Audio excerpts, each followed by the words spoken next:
स्वागत वंदन अभिनंदन। जिन्होंने इस पवित्र पावन शिव महापुराण की कथा का यजमान पद ग्रहण किया।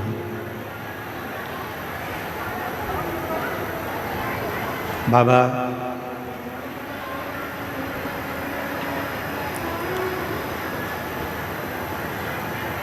देवादिदेव महादेव की ये पवित्र धरा है,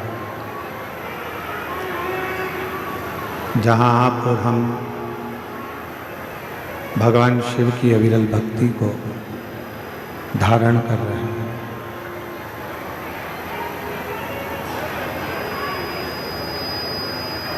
ना जाने कितने कितने जीवन आपके और हमारे निकल गए, ना जाने कितने कितने जन्म आपके और हमारे निकल गए, फिर भी हम भगवान की अविरल भक्ति को प्राप्त नहीं कर सकते।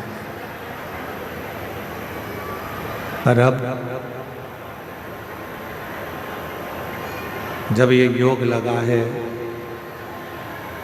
भगवान की अविरल भक्ति को प्राप्त करने का, तो क्यों ना इस मानव शरीर को हम सार्थक करें, मानव शरीर को हम श्रेष्ठ बना लें, जिससे हमारे जितने जितने जन्म हो, जितने जितने जन्म हम पूर्व में निकाल चुके हैं, उन सभी जन्मों का फल इसी मानव जन्म में हम प्राप्त करें।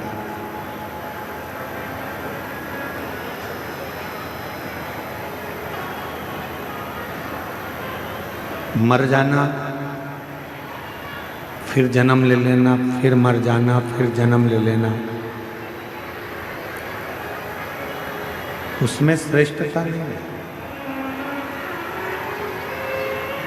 आवाज नहीं आ रही है उधर पंडाल में।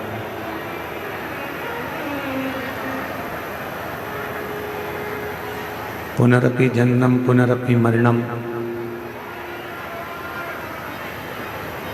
बार बार जन्म लेकर मरना, फिर जन्म लेना, फिर मरना, श्रेष्ठता नहीं है।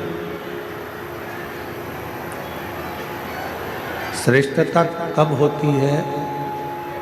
जब हम जन्म लेने के बाद भगवान की अविरल भक्ति में डूबे। आवाज नहीं आ रही है कहीं पर भी।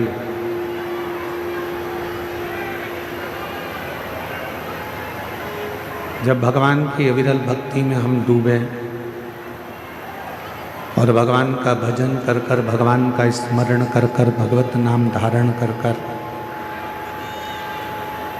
भगवान की अविरल भक्ति को धारण कर कर,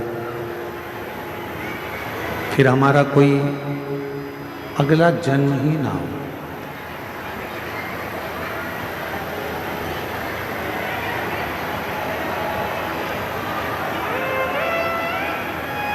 पंडाल में आवाज नहीं है, पंडाल में आवाज नहीं आ रही है। अंदर ही अंदर आवाज आ रही है, पंडाल में नहीं है आवाज।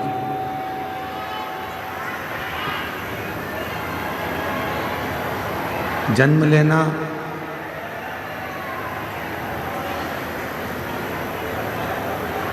जन्म और मृत्यु के प्रपंच से छूटने के लिए, जन्म और मृत्यु के प्रपंच से परे होने के लिए ये मानव का देह मिला, ये मानव का शरीर मिला। और मैंने तेरे ही भरोसे बाबा, तेरे ही भरोसे हवा उड़ती जागी बाबा, डोर कटी जागी भोले तेरी पतंग, शंभो मैं तेरी पतंग, हवा बीच उड़ती जागी, डोर है तो छठी नाम कटी जागी। भोले मैं तेरी पतंग, शंभो मैं तेरी। शिव कथा करें। भगवान शंकर का पवित्र चरित्र कह रहा है, शिव महापुराण की कथा कर रहा है। एक माली रोज पेड़ में पानी देता है, वृक्ष में पानी देता है।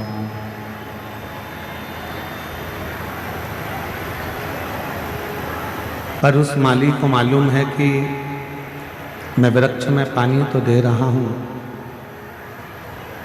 पर इसमें जो फल लगेंगे वो फल समय आने पर ही प्राप्त होंगे। माली का काम है रोज वृक्ष में पानी देना। समय आएगा जब फल अवश्य मिलेगा, फल अवश्य प्राप्त होगा, पेड़ में फल अवश्य लगेगा। शंभो शंभो शंभो शंभो शंभो शंभो शंभो शंभो शंभो शंभो। माली का काम है पेड़ में पानी देना, वृक्ष में पानी देना। फिर जब समय आएगा तब उस वृक्ष में फल अवश्य लगेगा, फल अवश्य प्राप्त होगा। शिव महापुराण की कथा भी यही कहती है। जैसे माली का काम है रोज पानी देना, रोज पानी देना, रोज वृक्ष के नीचे जाकर जल देना, फिर बाद में वो वृक्ष में फल लगना और प्राप्त हो, फिर बात का काम। उसी तरह शिव महापुराण की कथा भी कहती है कि रोज शंभो शंभो शंभो शंभो। स्पीकरों की आवाज़ बढ़ाइए, स्पीकरों की सब दूर पे। शंभो। जैसे माली का काम है रोज वृक्ष में पानी देना और समय आने पर उसमें फल प्राप्त होना, उसमें फल लगना, उसी तरह शिव महापुराण की कथा कह रही है कि रोज प्रतिदिन भगवान शंकर के मंदिर में जाकर, भगवान शंकर के मंदिर में पहुंचकर एक लोटा जल चढ़ाते रहो। जैसे माली रोज जल चढ़ाता है पेड़ में और एक ना एक दिन फल जरूर आता है, उसी तरह जब हम रोज प्रतिदिन भगवान देव अधिदेव महादेव को जल चढ़ाते रहेंगे, प्रतिदिन हम शिव नाम लेते रहेंगे, तो ये निश्चित है एक ना एक दिन हमारी जिंदगी में भी कोई अच्छा फल अवश्य प्राप्त होगा, कोई अच्छा फल हमारे जीवन में अवश्य प्राप्त होगा, जिससे हम जिंदगी को सही श्रेष्ठता में जी सकेंगे।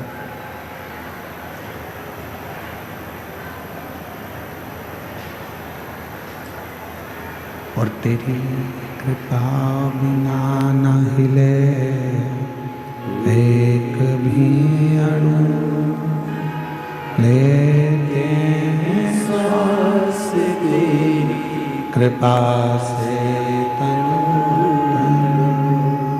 बखान क्या करूं मैं राखोगे ढेर का, चपटी बबूत में खजाना कुबेर का।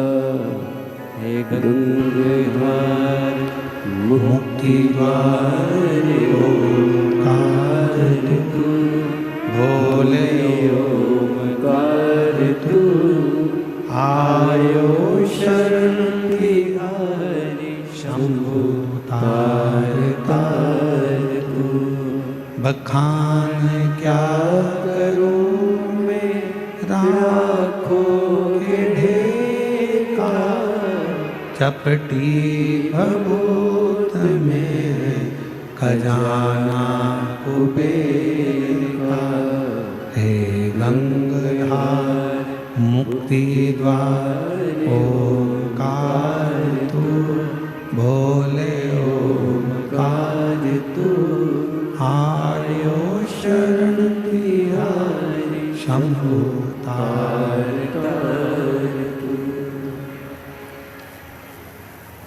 जैसे शिव कथा कहती है, भगवान शंकर का चरित्र कहता है, शिव महापुराण की कथा वर्णन करती है। हमारा जन्म लेना कब सार्थक है? जब हम भगवान की अविरल भक्ति को धारण कर सकें, जब हम भगवान की अविरल भक्ति को अपनी जिंदगी में उतार सकें।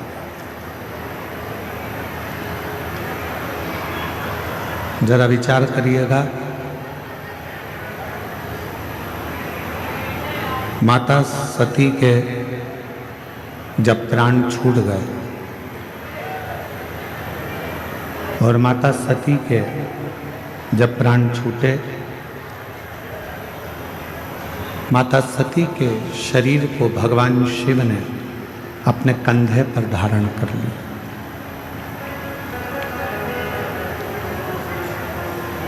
खूब देवाधिदेव महादेव ने तांडव किया, खूब। आपको मालूम होना चाहिए कि वैद्यनाथ बाबा की ये पवित्र भूमि, जहाँ माँ सती का हृदय गिरा है, आखिर उस हृदय की जगह पर ही भगवान शंकर का शिवलिंग क्यों विराजमान?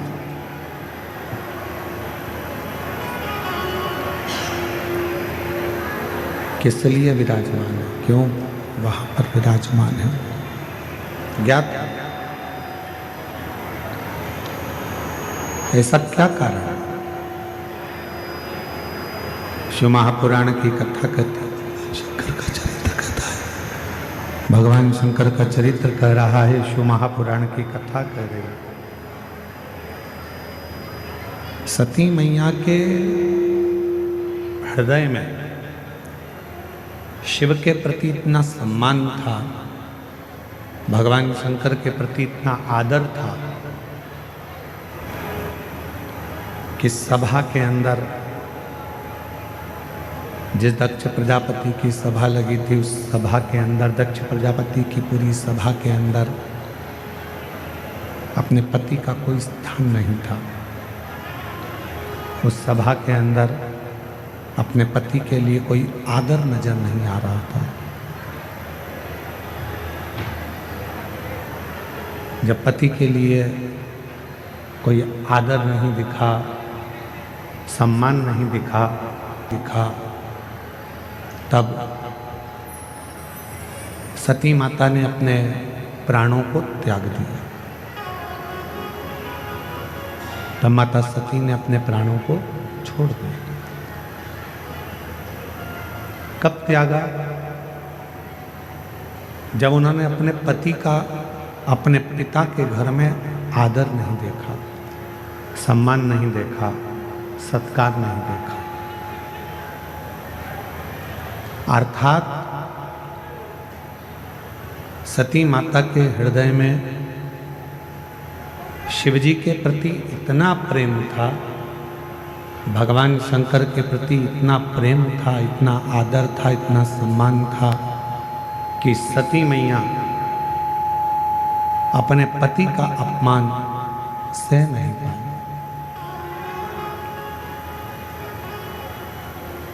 अपने पति के अपमान को मां सती सह नहीं सकी। जिस व्यक्ति से आपका स्नेह होता है, आप उसके खिलाफ कुछ भी सुन नहीं सकते, आप उसके खिलाफ कुछ नहीं सुन सकते। क्योंकि आपका प्रेम उसके प्रति हो गया, आपका स्नेह उसके प्रति हो गया। आप कैसे सुनें?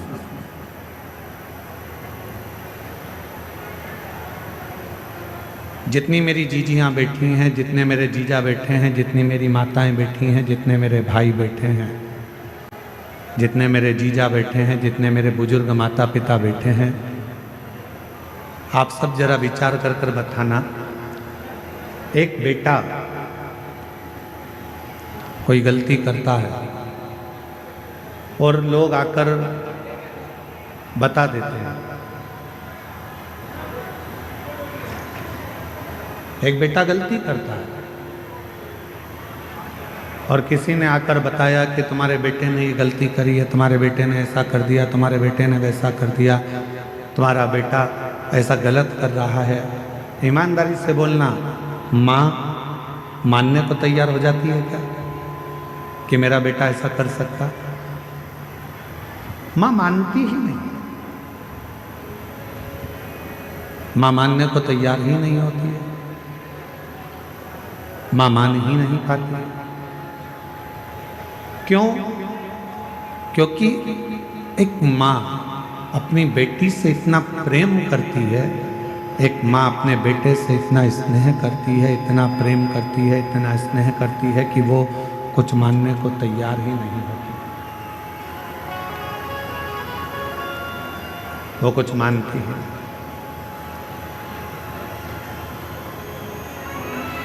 प्रेम जब बहुत ज़्यादा मात्रा में बढ़ जाता है, स्नेह बढ़ जाता है, तो हमें अवगुण नजर नहीं आते, हम उसमें केवल गुण ही देखते हैं।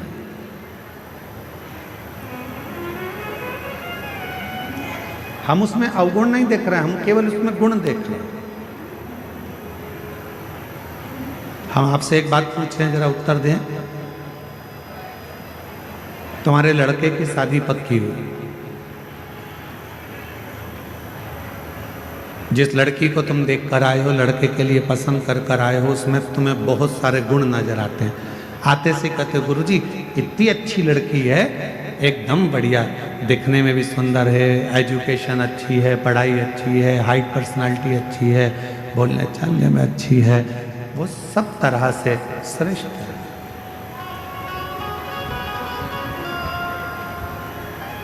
क्यों? क्योंकि आपने उस लड़की में गुण ही गुण देखे, इसलिए आपको उसमें केवल गुण ही गुण नजर आ रहे हैं, केवल गुण ही गुण नजर आ रहे हैं।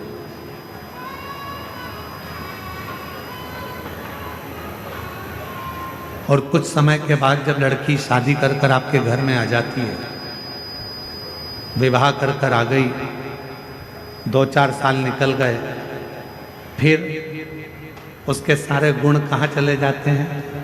अब आप उसमें गुण नहीं देख रहे, आप उसमें अब दिन भर सुबह से शाम तक अवगुण ढूंढने का प्रयास कर। दिन भर हम उसमें अवगुण ढूंढ रहे हैं, दिन भर हम उसमें अवगुण देख रहे हैं,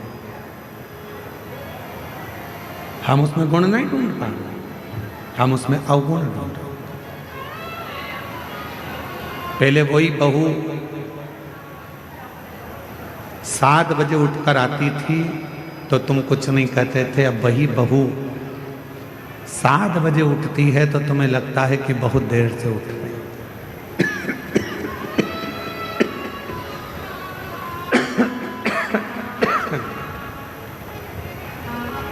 गला पकड़ रहा है बहुत तेज, और साउंड की आवाज़ भी ऐसे फैल फैल के आ रही है, लोगों को समझ में भी तो आए कथा क्या चल रही है।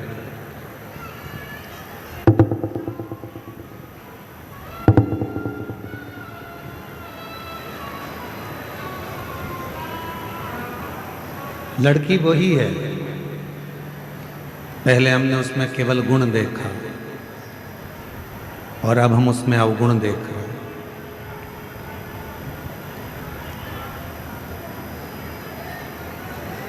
अब हम उसमें गुण नहीं देख पा रहे, अब हम उसमें अवगुण देख रहे। थोड़ा सा भी भोजन बिगाड़ दिया, बस रहने, थोड़ा सा भी भोजन बिगाड़ दिया तो कह दिया तुम्हारे बाप ने यही सिखाया। और पहले तो अगर वो थोड़ा सा भी भोजन कुछ बनाकर तुम्हारे सामने ला देती थी तो तुम उसमें प्रसन्न हो जाते थे कि इतना अच्छा भोजन बनाया, इतना श्रेष्ठ भोजन बना है, तुम उसमें भी प्रसन्न हो जाते थे। अब तुम्हें उसमें अवगुण दिख रहा है। यहां जितने बैठे हैं, यहां मेरी जितनी भी माताएं बैठी हैं, जितने भी पिता बैठे हैं, मैं आप सबसे एक निवेदन करूं, उत्तर दीजिएगा जरा से।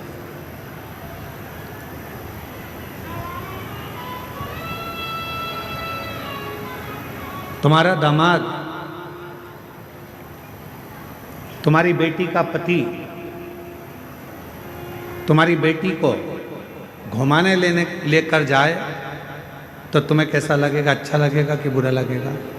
जम के तो बोलो, अच्छा लगेगा। पड़ोसी से कहोगे इतना अच्छा दामाद मिला है, मेरी बेटी को खूब घुमाता, खूब घुमाता। और अगर वही काम तुम्हारा बेटा करे और तुम्हारी बहू को घुमाने ले जाए तो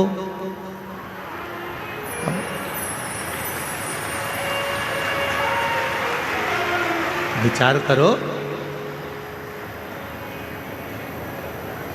दामाद बेटी को अगर सोने की, तुम्हारी बेटी को सोने की रकम दामाद दिलाए तो मेरा दामाद हीरा है।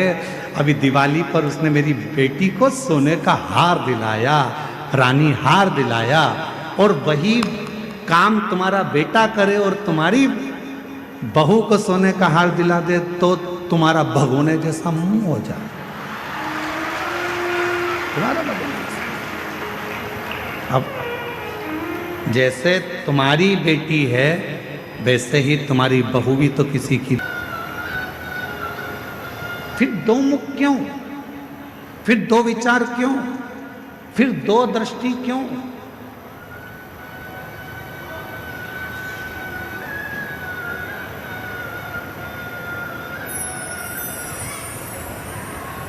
गणेश जी की कितनी धर्म पत्नियां हैं?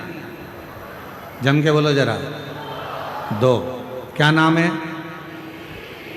सिद्धि। किसी ने शंकर भगवान से कभी पूछा कि भोलेनाथ जी आपने अपने गणेश जी के लिए, बेटे के लिए दो पत्नी क्यों ढूंढी? माँ जगत जननी जगदम्बा अम्बा माँ पार्वती जी आपने अपने बेटे के लिए दो बहू क्यों ढूंढी? किसी ने पूछा कभी गणेश जी महाराज से कि गणेश जी आपके लिए आपके माता पिता ने दो पत्नी क्यों ढूंढी? क्या आपके लिए एक धर्म पत्नी श्रेष्ठ नहीं थी? फिर आपने दो पत्नियों को क्यों धारण किया, दो पत्नी क्यों रखी? तो कोई देव अधिदेव महादेव से पूछे तो देव अधिदेव महादेव एक बात कहते हैं कि मैंने अपने पुत्र गणेश के लिए दो पत्नियां इसलिए ढूंढी हैं क्योंकि गणेश जी को बुद्धि का देव कहा जाता है और बुद्धि कभी भी इधर उधर भटके ना। दोनों ओर अगर बुद्धि जाए भी तो दोनों ओर रिद्धि और सिद्धि होना चाहिए, दोनों ओर बुद्धि को संभालने के लिए होना चाहिए।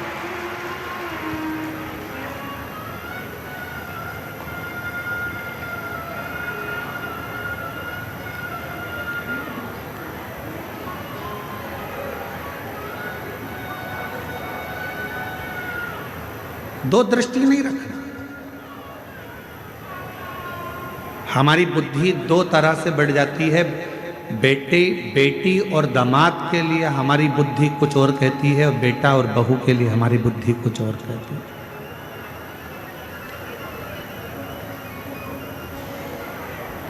तुम्हारा दामाद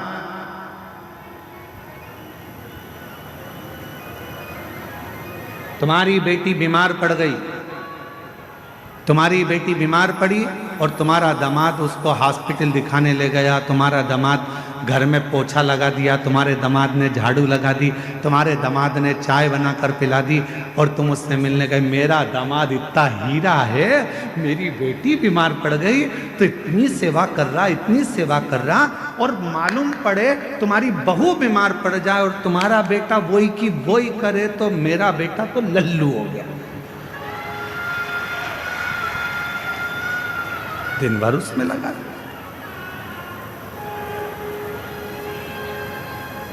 दिन भर। दो बुद्धि नहीं चाहिए।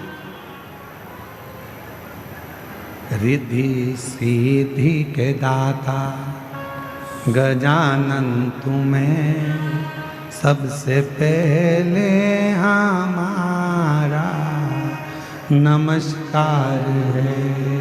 रिद्धि सीधी के दाता गजानन तुम्हें सबसे पहले हमारा नमस्कार है। रिद्धि सिद्धि के दाता गजानन तुम्हें सबसे पहले हमारा नमस्कार है। एक बुद्धि रखिए, समदृष्टि रखिए, समदृष्टि।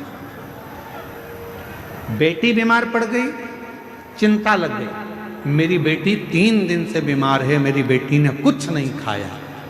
बहू बीमार पड़ गई, ढोंग कर रही है।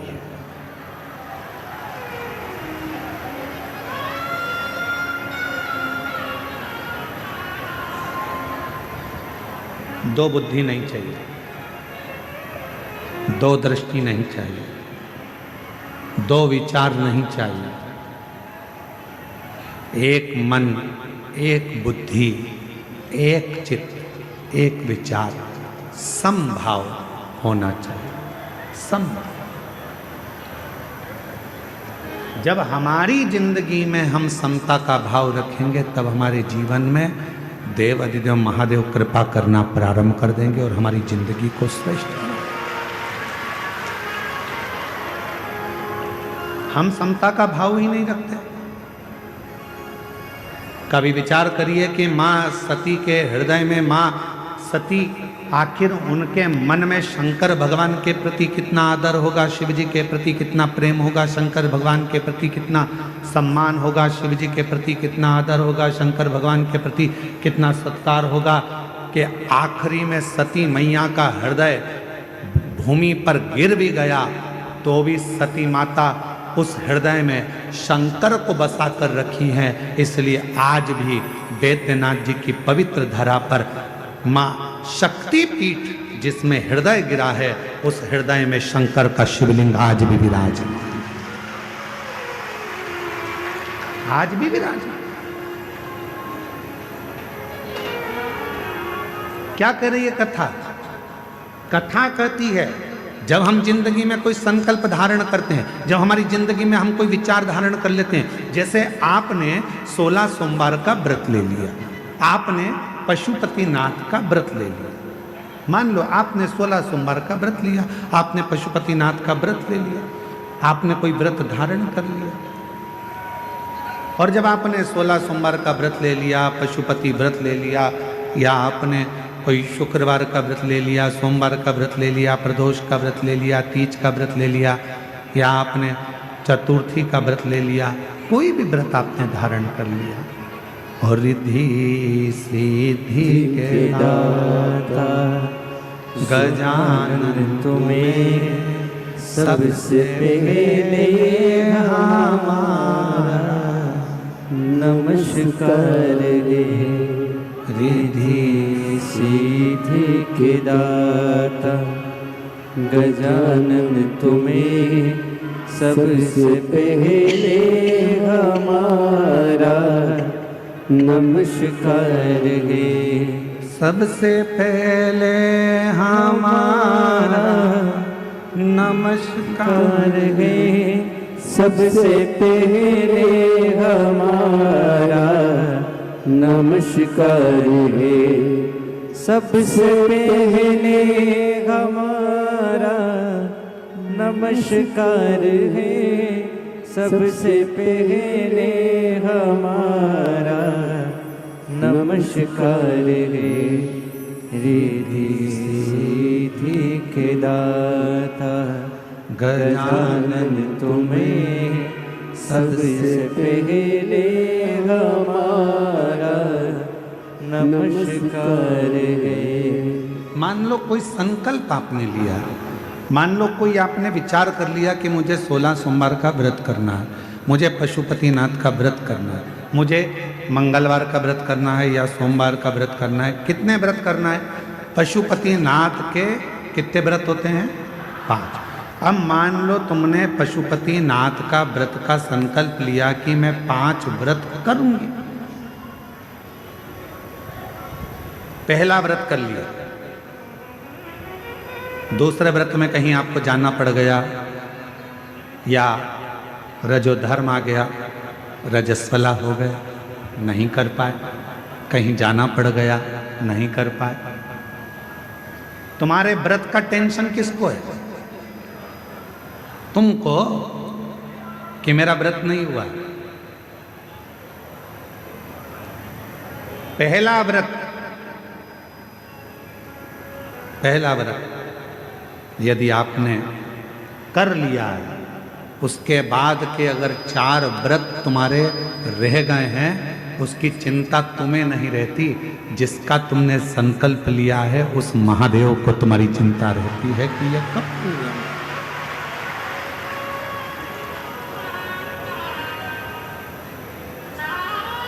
ये कब पूरे होंगे? कैसे पूरे होंगे, कब पूरे होंगे, ये उनको चाहिए।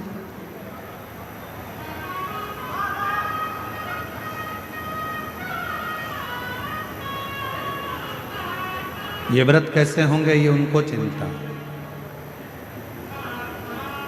आपको लगता है कि मेरा सोमवार का व्रत ये वाला छूट गया है, रजोधर्म से हो गई, या कहीं मुझे जाना पड़ गया, ये व्रत रह गया है, कैसे पूरा होगा, उसकी चिंता तुम मत करो।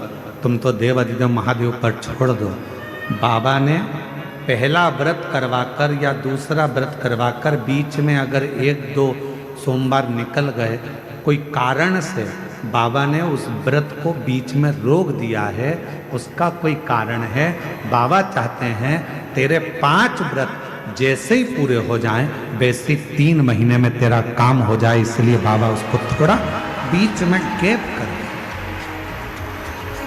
इसलिए बाबा ने उसको बीच में थोड़ा थोड़ा रोक रोक कर उन 5 व्रत को करवाया, तब 5 व्रत।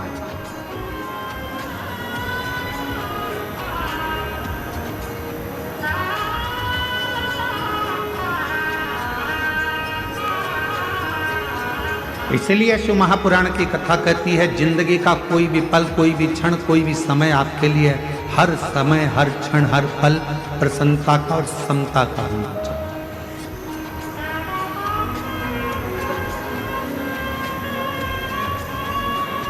प्रत्येक पल, प्रत्येक घड़ी, प्रत्येक क्षण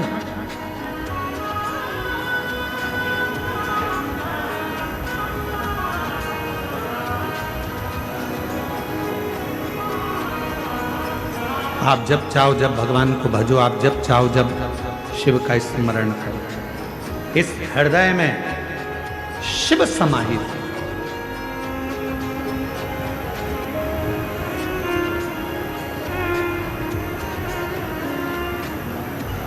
वो कहते हैं ना गंगा बड़ी ना गोदावरी, ना गंगा बड़ी ना गोदावरी, न तीर्थ बड़े प्रयाग, सकल तीर्थ का पुण्य वही, जिस दिल में शिव का वास। जिस दिल के अंदर शंकर का वास है वो किसी तीर्थ से कम नहीं। जिस दिल में शिव समाया है वो किसी गंगा के घाट से बड़ा है, वो किसी गंगा के घाट से बड़ा नहीं।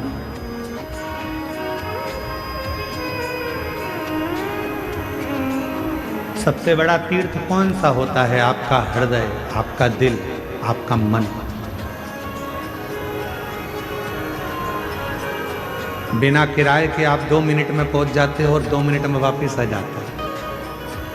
अभी बैठे बैठे आप लोगों से हम काशी की बात करेंगे तो तुम्हारा दिल काशी पहुंच जाएगा, वापस लौट कर आ जाएगा। पैसा भी नहीं लगा, 1 रुपया नहीं लगा, घर में बैठे बैठे सारे तीर्थ हो जाते हैं। इसलिए शास्त्र कहता है, गंगा बड़ी ना गोदावरी, ना तीर्थ बड़े प्रयाग, सकल तीर्थ का पुण्य वही, जिस दिल में शिव का वास, जिस दिल में शंकर का वास होता है, वो गंगा, कावेरी, गोदावरी, तीर्थ, प्रयाग सबसे बड़ा वही हृदय हो जाता है।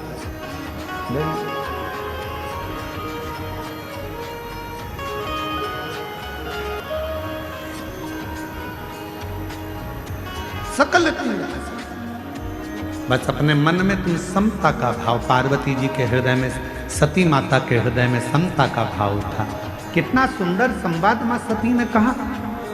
शिव महापुराण के सती संवाद को यदि आप श्रवण करें, शिव महापुराण के सती संवाद का यदि आप स्मरण करें, शिव महापुराण के सती संवाद को अगर आप सुने तो उसमें वर्णन आता है, माता सती अपने पिता दक्ष प्रजापति से कहती हैं, पिताजी तुमने मुझे जन्म दिया, रति को जन्म दिया, 60 कन्याओं को जन्म दिया, ये मेरी रोहिणी भी बहन है, ये रति भी मेरी बहन है, इतनी बहनें हम एक साथ हैं। आपने सबके पति के लिए सिंहासन दिया है, आपने सबके पति के लिए आदर दिया है, आपने सबके पति के लिए सत्कार किया है, फिर मेरे पति के लिए कोई आसन क्यों नहीं रखा?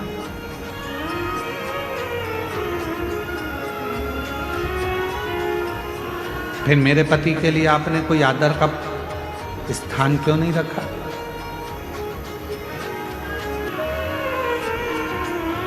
क्या कारण था जो मेरे पति का आप आदर नहीं कर पाए, मेरे पति का सम्मान नहीं कर पाए, मेरे पति का सत्कार नहीं कर पाए? क्या था? राजा दक्ष प्रजापति कुछ नहीं बोले।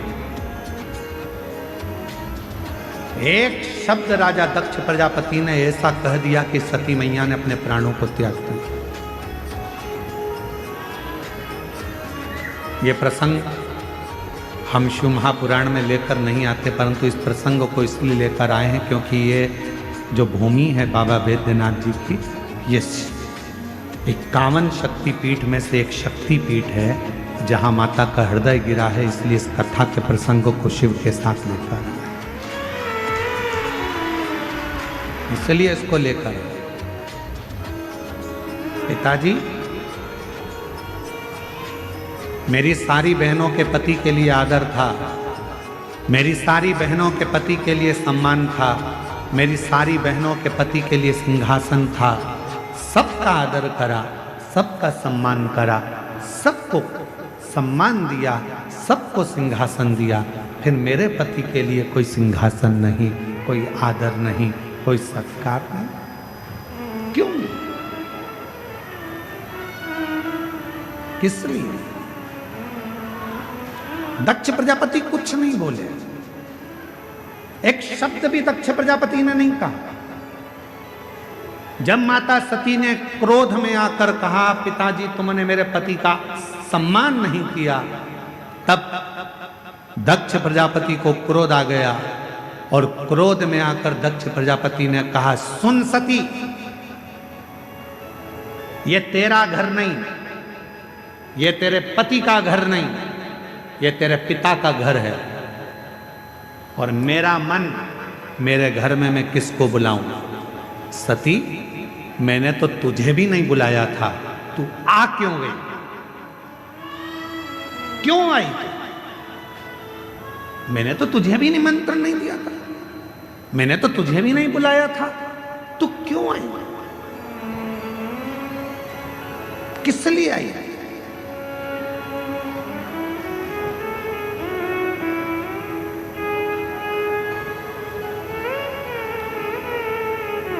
सती, माता सती मुस्कुराकर बोली, रे दक्ष प्रजापति, अब तुम बोल रहे हो कि मुझे बुलाया नहीं था, क्यों आई? याद कर दक्ष प्रजापति, तेरे घर में 60 कन्याओं ने जन्म ले लिया था, और 60 कन्या जन्म लेने के बाद तो फिर मेरी आराधना करने बैठा था, और जब मैं तेरे सामने प्रकट हुई थी दुर्गा बनकर, तो मैंने पूछा था, मांग तुझे क्या चाहिए? तो तूने कहा था, माँ अगर कुछ देना चाहती हो तो तुम मेरी बेटी बनकर मेरे घर में जन्म ले लो। तूने मांगा था, तूने बुलाया था, तो मैं आई थी। अगर तू नहीं बुलाता तो मैं नहीं, तूने बुलाया तो मैं आया।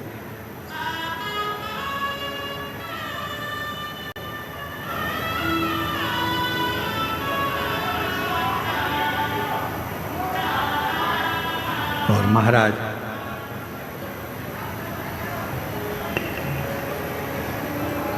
उसने बुलाया है तो हम आए। कभी एकांत में बैठकर विचार करना कि तुम्हारे घर के बाहर कुत्ता घूमता हुआ दिखे, तुम्हारे घर के बाहर गधा घूमता हुआ दिखे, तुम्हारे घर के बाहर चींटी, चीटा, चूहा, छिपकली, इल्ली, झिंगूर, पक्षी ये सब दिखते हुए नजर आए, तो विचार करना कि भगवान ने कितनी बड़ी कृपा करी कि तुमको छिपकली बनाकर पैदा नहीं करा, तुमको झिंगूर बनाकर पैदा नहीं करा, तुमको चींटी बनाकर पैदा नहीं करा, तुमको मेरे भगवान ने पैदा करा तो मनुष्य बनाकर पैदा करा। मतलब भगवान कुछ चाहते थे तुझसे कि तू जन्म लेकर फिर संसार से मुक्त हो जा। तेरा जन्म हो और तू संसार सागर से मुक्त हो, फिर संसार में तेरा जन्म ना हो, फिर मृत्यु सागर में तू पैदा ना हो, फिर संसार सागर में तेरा जन्म ना हो, यह परमात्मा भी चाहते हैं।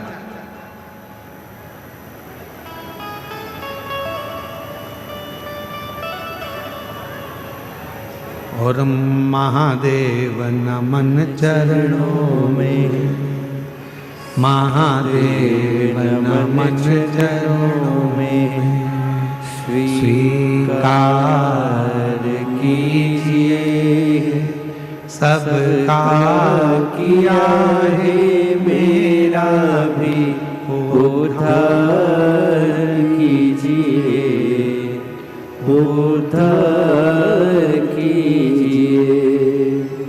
हे त्रिपुंडधारी, हे त्रिशूलधारी, हे त्रिपुंडधारी,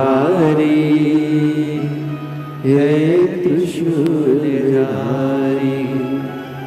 चरणों में तेरे बाबा जी पावन है चारों धाम में, तेरे बाबा जी पावन है चारों धाम, तेरी देव करते वंदना पूजे सीताराम, तेरी देव करते वंदना पूजे सीताराम।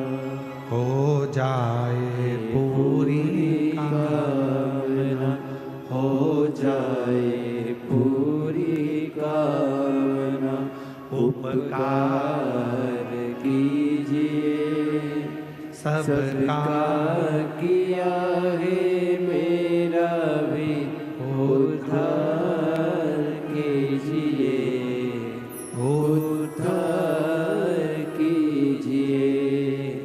हे त्रिपुंडधारी, हे त्रिशूलधारी, हे त्रिपुंडधारी, हे त्रिशूलधारी। ये जीवन जो मिला है, चाहता वो तो तुम्हें कोई और जन्म दे सकता था, पर तुम्हें मानव का शरीर दिया, और मानव का शरीर भी दे देता और तुमको वेदनाथ कथा में नहीं बुलाता तो उसने कृपा करी, करुणा करी, दया करी, और उसने विचार करा बहुत दिन से तरस रही है, झोली इसकी खाली है, बहुत दुखी है, एक बार अगर बाबा वैद्यनाथ की कथा में पहुंच गई और बाबा को नमन कर लिया तो निश्चित है कि इसकी झोली में भर कर भेज दूंगा। उस समय कृपा, उस समय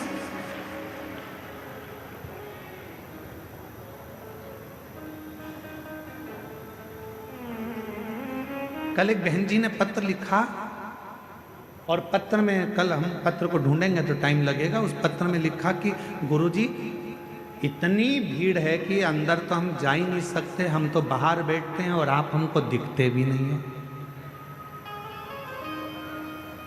आप हमें दिखते ही नहीं, आप हमें नजर ही नहीं आते। हमने उनसे कहा, जो पत्र जिन्होंने लिखा है हम उनको निवेदन करें, उनको कहें, वो दिखता भी नहीं है।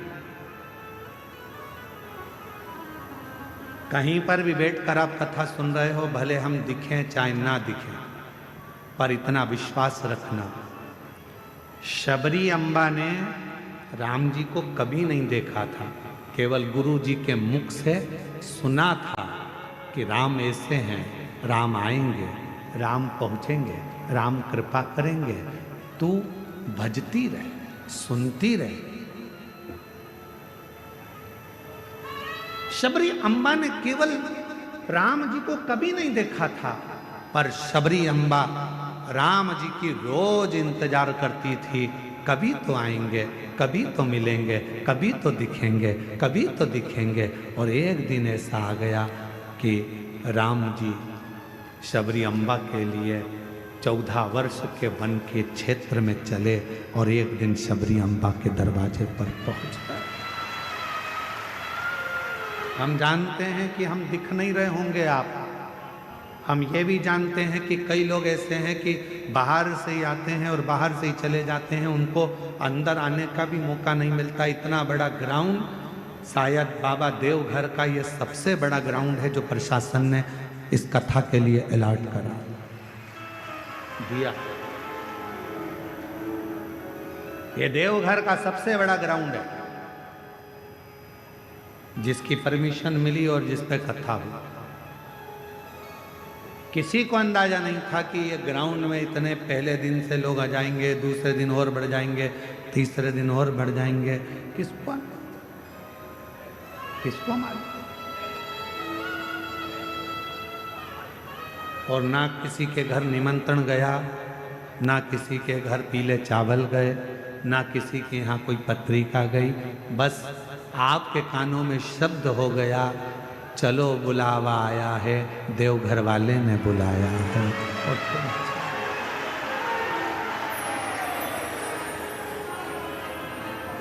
चल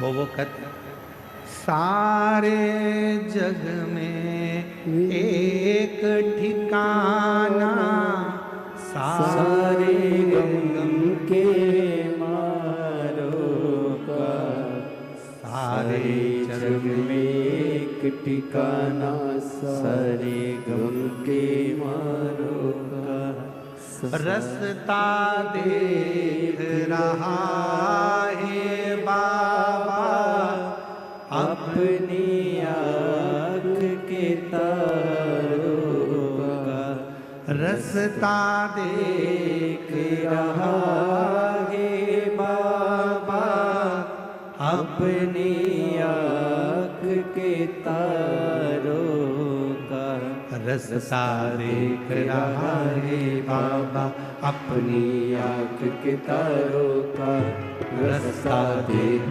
रहा है बाबा अपनी आँख के तारों का। हो जिसने जितना दर्द सहा है उतना चैन भी पाया है।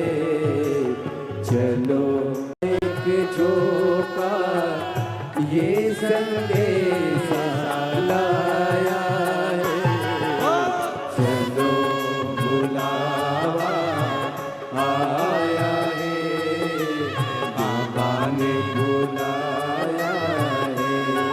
चलो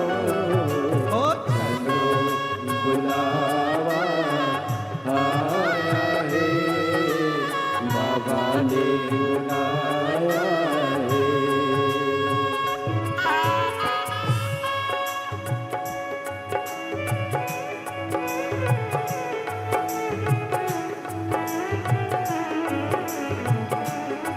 शंभो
मुरादे पाते हैं। रोते आते हंसते हंसते रोते रोते आते हंसते हंसते जाते। ओ मैं भी मांग के देखूं जिसने जो मांगा वो पाया। चलो बुलावा आया है, बाबा ने बुलाया है। चलो बुलावा आया है, बाबा ने बुलाया है।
के मंदिर में लोग मुरादे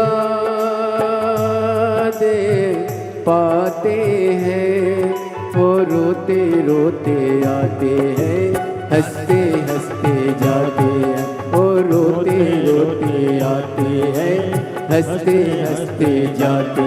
ओ मैं भी मांग के देखूं जिसने जो मांगा वो पाया है। चलो बुलावा आया है, बाबा ने बुलाया है।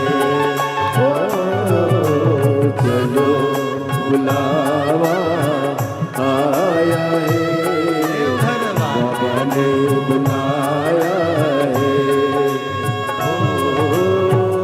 देवघर की पावन नगरी में शिव ने मेला लगाया है।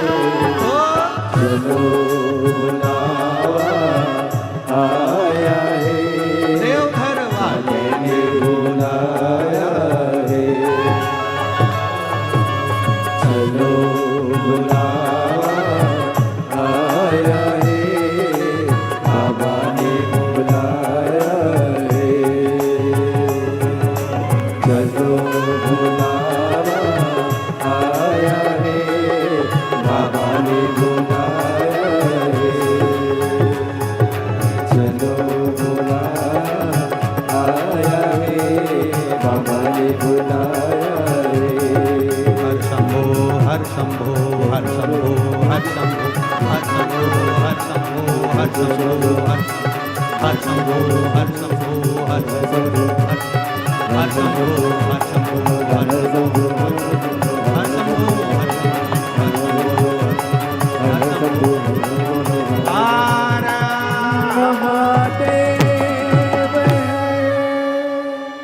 अपने स्थान पर बैठकर बाबा देवादित्य महादेव से अपने हृदय की बात कहें और चलो बुलावा आया है, देवघर ने बुलाया है। देवघर की पावन नगरी में शिव ने मेला लगाया है। चलो बुलावा आया है, बाबा ने बुलाया है।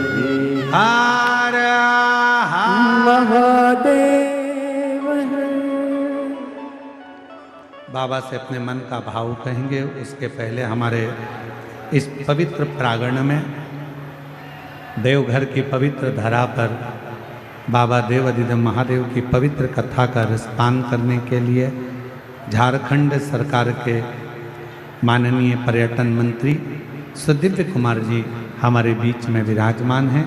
एक बार उनके लिए जोरदार ताली बजाकर साधुवाद। जो झारखंड सरकार का नेतृत्व करने के लिए बड़े भाव के साथ यहाँ पधारे, मैं श्री सुदिव्य कुमार जी पर्यटन मंत्री झारखंड सरकार निवेदन करूं आपका 2 मिनट का उद्बोधन सभी को प्राप्त हो। उसके बाद में हम बाबा से प्रार्थना करें और अपने जीवन को सार्थक करने प्रार्थना करें। साथ में बोलिएगा, हृदय से बोलिएगा। बाबा को दिल की बात, जो जहाँ बैठा है वहीं बैठकर बाबा को अपने मन का भाव कहिए। ये ना सोचे कि हम आगे आकर बैठे हैं या पीछे आकर बैठे हैं। 3 घंटे की कथा में 2.5 घंटा मिला है, इसको विवाद में मत निकालो। जहाँ जगह मिल जाए वहाँ बैठकर उससे अपने दिल की बात करो। कई लोग तो ये सोच कर आते हैं कि हम आपको कथा नहीं सुनने देंगे, अर्चने डालते हैं, पर आपका काम है उस जगह पर मौन रहकर कुछ देर। बड़ी मुश्किल से यह कथा मिलती है। ना जाने देवघर वाले बाबा ने कृपा कर झारखंड में यह कथा करवा दी और पूरा बिहार, कलकत्ता, बंगाल, झारखंड, छत्तीसगढ़ सब आनंद पाए। दिल से बाबा को प्रार्थना करो, विनय करो। साथ में सब बोलेंगे, हृदय से प्रार्थना करो।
भोला सब दुख काटो हमारा, ओ भोला सब दुख काटो हमारा।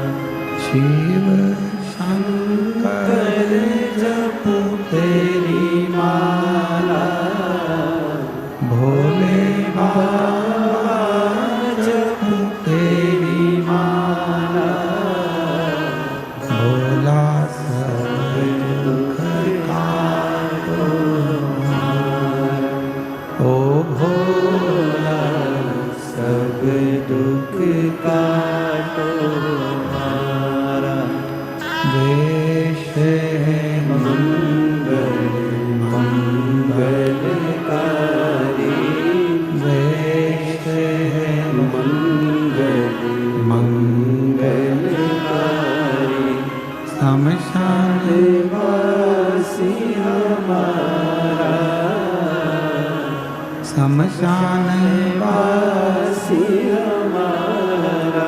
ओ भोला सब दुख काटो हमारा, ओ भोला सब दुख काटो हमारा।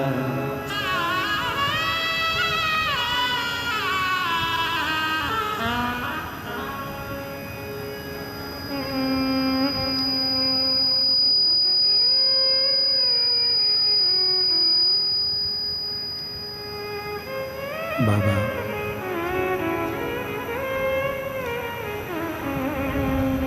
देवाधिदेव महादेव भगवान शिव की कथा कर रही है, शिव महापुराण की कथा वर्णन कर रही है।